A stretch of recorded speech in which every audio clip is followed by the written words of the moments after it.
তো আমি এবার একটু ভিন্ন প্রসঙ্গে যাই, সেটা হচ্ছে এনসিপির রাজনীতির বড় একটা এজেন্ডা হচ্ছে জুলাই ঘোষণা। এই জুলাই ঘোষণা নিয়ে কিন্তু তারা নির্বাচন খুব জোরালো ভাবে চায় না, তারা জোরালো ভাবে চায় জুলাই ঘোষণা, জুলাই সনদ।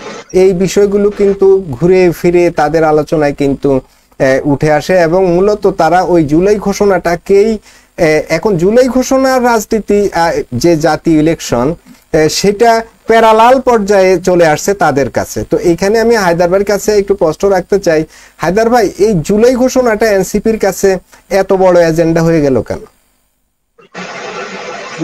এই জুলাই ঘোষণায় দুইটা তিনটা জিনিস থাকবে। এক হচ্ছে জুলাই ঘোষণায় সর্বপ্রথম থাকতে হবে যে সংবিধান বাতিল, যেটা ওদের প্রথম থেকেই চাওয়া। কারণ এরা কেউ ৭২-এর সংবিধান বা মুক্তিযুদ্ধের সংবিধান এরা মানে না, সুতরাং সংবিধান বাতিল। দ্বিতীয় হচ্ছে যে এই জুলাই ঘোষণায় তারা যে আকাম করে আসছে, এই যে তারা এখন ১৪০০ বলুক, ৮০০ বলুক বা ৩০০ বলুক, যেই পোলাপাইন যে মারা গেছে, যারা মরছে, এবং তারা যা করছে, এই যে মেট্রো রেল থেকে শুরু করে বিভিন্ন সরকারের যে হাজার কোটি টাকা, মিনিমাম ৫০ বিলিয়ন ডলারের যে ক্ষয়ক্ষতি করছে, এইটার বিচার যাতে কখনো না হইতে পারে, এবং এখন পর্যন্ত তারা যা করতেছে বা ভবিষ্যতে যা করবে তারও যাতে কখনো কোনোদিন কোনো বিচার না হইতে পারে, এটা একটা ইন্ডেমনিটি চাওয়া হচ্ছে। তবে তাদের সবচেয়ে বড় আশা হচ্ছে যে সংবিধান বাতিল করতে হবে। একটা জাতীয় সরকার তো না, তারা এখন যে একটা গোদামিল ধরনের বিপ্লবী সরকার গঠন করতে চাচ্ছে, এবং সেই সরকার গঠন করলে তারা রাষ্ট্রপতিকে সরাইতে পারে, তারা সেনা প্রধানকে সরাই দিতে পারে। মানে একটা কি বলবো, এটার একটা হেজার্ড পরিস্থিতি, এমন একটা পরিস্থিতি সৃষ্টি করবে যে যাতে পাবলিক এটা নিয়ে কথা বলতে বলতে, এই যে বাংলাদেশ যে দুর্ভিক্ষে পতিত হইতেছে, বাংলাদেশের যে চরম ক্ষতি হয়ে যাচ্ছে, এগুলা নিয়ে যাতে কেউ আর কোনো কথা না বলতে পারে। তার মানে এইটা যেটা পাচ্ছে, এটা একরকম যে ইরাকের বা আফগানিস্তানের যে অবস্থা, লিবিয়ার যে অবস্থা আছে, সেম অবস্থায় নিয়ে যাইতে চাচ্ছে তারা। এটি হচ্ছে মূল প্ল্যান। জি হায়দার ভাই, ধন্যবাদ। আমিন ভাই, একটু সংক্ষেপে, যেহেতু লাইভটা আমরা খুব বেশি দীর্ঘায়িত করব না, এজন্য আসলে জুলাই ঘোষণাটার এত ইম্পর্টেন্সি কেন, হায়দার ভাই যে ব্যাখ্যা করলেন, বিষয়টা কি এমন? হ্যাঁ মাসুদ ভাই, ধন্যবাদ। এটা কিন্তু এটা হায়দার ভাই যেটা বললো যে এটাই মূলত কারণ আপনি দেখেন, যদি জুলাই ঘোষণা ওরা যদি না করতে পারে, তাহলে কিন্তু ওরা সংবিধান কিন্তু বাতিল করতে পারতেছে না। সংবিধান যদি বাতিল না করতে পারছে, তাহলে কিন্তু তারা যে বর্তমানে সংবিধানের আওতায় যে সেটা কাজ করতেছে, তারা কিন্তু এটা তাহলে সংবিধানের আওতায় পুরোটা কিন্তু বেআইনি। যে কিরকম আপনার হাইকোর্ট থেকে যে আপনার আপনার রেফারেন্স আছে, এটাও ভুয়া। এখন আপনার যেভাবে ক্ষমতা ওনারা আছে, সেটাও কিন্তু পুরোটাই ভুয়া। তাহলে পুরোটাই অবৈধ হয়ে যাচ্ছে। কিন্তু অবৈধ হয়ে যে যাচ্ছে, এখন পরবর্তী সময় ওরা যদি পতন হয়, তাহলে তো আবার ধরার মনে করেন যে তখন ওই আইনের আন্ডারে কিন্তু ওরা বিচার হবে। হয়তো বা ২-১ জন মারা যাবে, ২-১ জন পলায় চলে যাবে, আর বাকিরা তো কিন্তু বেঁচে থাকবে। তখন কিন্তু ওরা কিন্তু এই বিপদে পড়বে। আরেকটা জিনিস হলো, মনে করেন এই যে আপনার ওই যে আপনার ১৫ জুলাই থেকে যে ওই যে মানে খুন খারাপ এগুলো হলো, এগুলি তো অনেক ভিডিও ফুটেজ কিন্তু অলরেডি এসে গেছে সামাজিক মাধ্যমে। যারা মনে করেন যে আমার মতো পাবলিকে মনে করেন যে গুলি ছুটতেছে, মনে করেন যে বড় বড় অস্ত্র নিয়ে ঘুরতেছে। আপনার এই যে বর্তমানে যে আপনার এসএসসি এর অস্ত্রগুলি কোথায় আছে, সেনাবাহিনী এগুলো খুঁজে কিন্তু এখন পর্যন্ত পায় নাই। এগুলি কিন্তু পরবর্তী সময়ে কিন্তু যদি জুলাই ঘোষণা যদি করতে পারে, তাহলে কিন্তু সংবিধান কিন্তু স্থগিত হয়ে যাবে, বাতিল হয়ে যাবে, নতুন করে সংবিধান তৈরি করবে, তাদের মতো করে করবে। এখন যদি এটা না করতে পারে, তাহলে কিন্তু নির্ধারিত সময় কিন্তু একটা ইলেকশন দিয়ে দিতে হবে। আর ওটা যদি করতে পারে, জুলাই ঘোষণা যদি করতে পারে, সংবিধান বাতিল গেলে তখন ইলেকশনের কিন্তু প্রশ্নটা আসবে না। তখন তারা লং টাইম কিন্তু এরা অ্যাক্টিভিটিস চালায় যেতে পারবে। তখন প্রেসিডেন্টে বাতিল করে দিতে পারবে, প্রেসিডেন্ট বাতিল করে অলরেডি আপনার সেনাপতনও বাতিল হয়ে যাবে। তখন তাদের মন মতো কিন্তু সেনাপতন বসাবে, প্রেসিডেন্ট বসাবে, এবং তাদের মন মতো করে কিন্তু এখন তখন একটা সংবিধান চালু করবে। আর এটা যদি তারা না করতে পারে, জুলাই ঘোষণা না করতে পারে, তাহলে তো পুরাটাই কিন্তু আইনের মধ্যে রয়ে গেল। এখন হয়তো বা আপনি অবৈধভাবে ক্ষমতা চালাইতেছেন, জোর করে ক্ষমতা, কিন্তু পরবর্তী বিচারের মুখোমুখি কিন্তু হতে হবে। কিন্তু এটা কিন্তু অনেক আইনজ্ঞ, বড় বড় ব্যারিস্টারের নাম আমি অনেকেই কিন্তু ইউটিউবে কিন্তু ওনাদের ব্যাখ্যাগুলি শুনি। ওটা কিন্তু বাস্তব জিনিস, ওরা কিন্তু মাথা গরম কি এমনি হয় না। কিন্তু ওই সময় যদি তারা বুঝতো, আপনার এই ৫ তারিখে যদি বুঝতো, তাহলে কিন্তু তারা বিপ্লবী সরকার গঠন করতো। তারা কিন্তু ৫ তারিখ কিন্তু বুঝতে পারে না জিনিসটা। তাদের যে বিশেষজ্ঞ আইনজ্ঞ আর আছে, এরা কিন্তু এই জিনিসটা দিতে পারে না তারা। বিপ্লবী সরকার তো এইভাবে হয় না।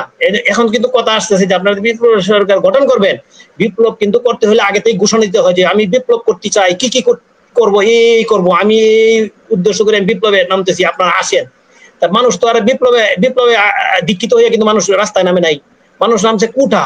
কুঠা কি, কুটার জন্য কি, চাকরিজীবীর কুঠার জন্য। তো কুঠা তখন কোনো খোঁজ খবরই নাই, কুঠা তো নতুন করে আবার আসতেছে। এখন আরেকটা জিনিস হলো, যে লোক যে মারা গেছে, যে লোক আপনার বাচ্চারা মারছে উপরে 5 তলা বিল্ডিং 6 তলা বিল্ডিং এর উপরে গুলি করে মারছে, পুলিশ তো ওইখানে গুলি করে নাই।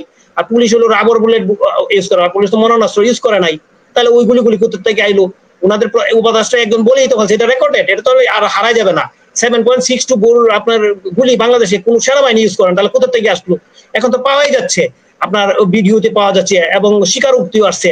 আপনার পাকিস্তানি লস্কর তো এবার তারা তো স্বীকারোক্তি দিয়েছে যে আমরা এখানে আমরা অংশগ্রহণ করছি এই আমাদের যুদ্ধের মধ্যে। তাহলে এত ক্লিয়ার। আপনি জুলাই ঘোষণা যদি না করতে পারে তাহলে তো ওই বিপদে পড়বে তারা। আর যে নির্বাচনে যেটা আসছে এত অল্প বয়সে ওই সময় সারছিল, নির্বাচন আদৌ কি হবে কিনা এটা কিন্তু আপনি বলতে পারবেন না, কারণ এপ্রিল মাসে নির্বাচন বাংলাদেশের মধ্যে কোনো ধরনের হওয়ার সুযোগ নাই। কারণ আপনি মনে করেন যে হাওর বৃষ্টিত দেশ, বিভিন্ন বরিশাল বলেন, আমাদের কিশোরগঞ্জের ওই সাইডে পুরাটাই হাওড়ের মতো পুরো, সিলেট এইগুলি এলাকাতে এইগুলিতে বৃষ্টি বাদলে জোয়ার বৃষ্টি, ভোট দেওয়ার কোনো স্কোপ নাই। তখন ওরা এরকম হয়তো নির্বাচনে তারিখ দিছে, ঠিকই ঝড় বৃষ্টি হয়েছে, নির্বাচন স্থগিত করে দেবে অনির্দিষ্টকালের জন্য আবার একটা। মূলত ওই জন্যই আপনার এপ্রিল মাসে নির্বাচন যাচ্ছে। এপ্রিল মাসে কিন্তু ইলেকশন আসলে হবে কিনা এটা বলা মুশকিল। আমি আরো বড় বড় যারা আমাদের দেশের, বিশেষ করে জানি পোপের একজন চেয়ারম্যান যে আছেন, উনি যে কলিমুল্লাহ স্যার, উনি তো উনি বিশেষজ্ঞ, উনি কিন্তু অনেক নিয়ে কাজ করে, আমি দেখলাম। উনি আজকে অনেক বক্তব্য শুনছি, ওনার কথা কিন্তু এই কথাটাই উনি বলতেছে। আপনি এপ্রিল মাসে নির্বাচনের ডেট দিচ্ছেন, তাহলে আপনার প্রাকৃতিক দুর্যোগ হালকা পাতলা হয়েছে, নির্বাচন স্থগিত করে দিচ্ছে, আবার প্রস্তুতি নিতে হবে ওই আবার ডিসেম্বর, ওই আগের মতোই। মূলত আসলে সময় ক্ষেপণ করা, আর হলো ওদের মূলত আর কি জুলাই ঘোষণা ওরা করতে পারতেছে না, অথবা কোথায় বাধা আছে এটা আমরা জানি না, হয়তো বড় একটা শক্তির কারণে ওরা কিন্তু ওই বাধাটা পার হইতে পারতেছে না।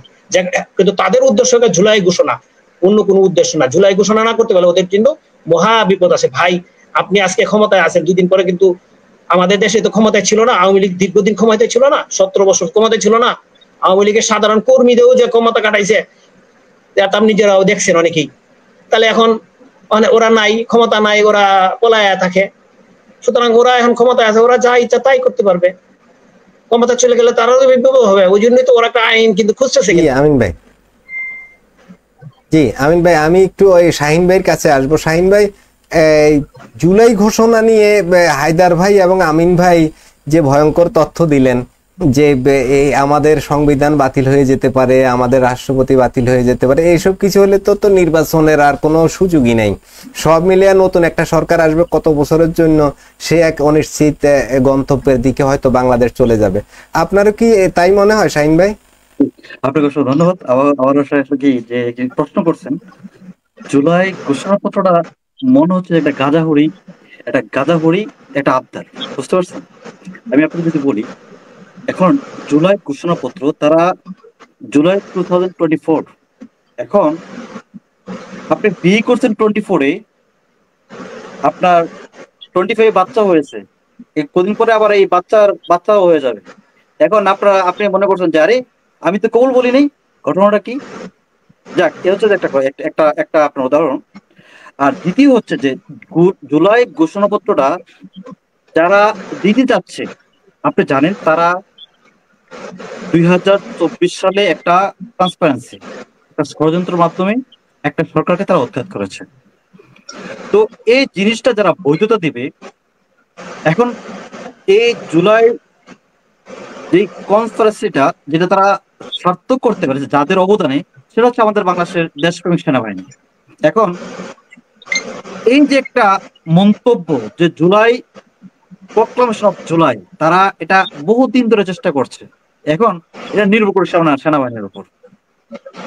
সেনাবাহিনী যদি চায় যে প্রক্লামেশন অফ জুলাই তারা ঘোষণা করতে পারবে, আর সেনাবাহিনী যদি না চায়, তাদের পাশা যদি লাত্তি মারে, ঠিক আছে, তাহলে এই জুলাই প্রক্লামেশন সবই থাকবে। এখন সেনাবাহিনী ডিসাইড করবে তাদেরকে কি তারা এই অবৈধ কাজগুলোর বৈধতা প্রদান করবে না প্রদান করবে না। বাংলাদেশের কোর্ট এটা হচ্ছে হাস্যরসের একটা জায়গায় পরিণত হয়েছে। বাংলাদেশের আইন শৃঙ্খলা বাহিনী, আপনারা জানেন তাদের চেয়ে মানে খিলাদের শক্তি অনেক বেশি। তারপরে আমি সেনাবাহিনীর সম্বন্ধে আর কি বলবো, কিছু বলার আমার রুচি বাঁধে যে দেশটাকে তারা আজকে মানে যেই অবস্থা নিয়ে আসছে, যে একজন বিখ্যাত পাটপাট বদমাশ একজন নোবেল লরিয়েট, সে বাংলাদেশের নামকে পৃথিবীর মানচিত্রে কলঙ্কিত করেছে। এই ধরনের পাটপাট সে একজন মানে এই যে সকল মানে মূল হোতা যে সকল কর্মকাণ্ডের, এই যে সন্ত্রাসী কর্মকাণ্ডের যে এই মূল হোতা ডক্টর ইউনূস, উনি তো এই প্রক্লম্ব জুলাইটাকে যদি পারতেন তো মানে 2024-এর মানে আগস্টে মানে প্রকাশ করে দিতেন, বুঝতে পারছেন? উনার প্রচেষ্টা 2024 সালে আগস্টে মানে আগস্টে উনি এটা আপনার প্রকাশ করে দিতেন, কিন্তু উনি তো পারতেছেন না। এখন ডিপেন্ড করবে আমাদের দেশপ্রেমিক সেনাবাহিনীর উপর। সেনাবাহিনী যদি এটাকে দেওয়ার জন্য তারা মানে এলাও করে, তাই দিতে পারবে। যেরকম আমাদের এই যে আপনারা দেখতে পাচ্ছেন বিশ্ববিখ্যাত রাজাকার এটিএম, হ্যাঁ তার নাম, উনি মানে হাইকোর্টের সুপ্রিম কোর্টের আদেশকে তারা রিভিউ করে একেবারে মনে করে যে একেবারে নির্দোষ নিষ্পাপ মায়ের গর্ভ থেকে জন্মগ্রহণ করে মানে করায় নিয়ে আসছেন। এরকম যদি সেনাবাহিনী চান তো তাদেরকেও নিষ্পাপ হিসাবে তাদেরকেও আবার জুলাই ঘোষণা দিতে পারেন, এটা অস্বাভাবিক কিছু না। এখানে তো আপনি তো আপনার পেশি শক্তির মাধ্যমে তো এই জুলাই ঘোষণা করতে পারবেন না, আমার পেশি শক্তির মাধ্যমে জুলাই ঘোষণা করতে পারবো না। এখন তারা যদি চায় দিতে পারে, ওয়েলকাম।